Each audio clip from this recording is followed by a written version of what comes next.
This is DJI Air 3, and today I'll show how you can find and adjust the Gain and Expo tuning settings on this device.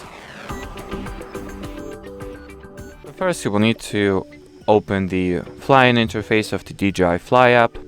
Then here, open Settings, go into Control, scroll down, go for the Gain and Expo Tuning, and here you can first of all switch the flight mode between Sign, Normal and Sport and adjust all those parameters for each of those modes.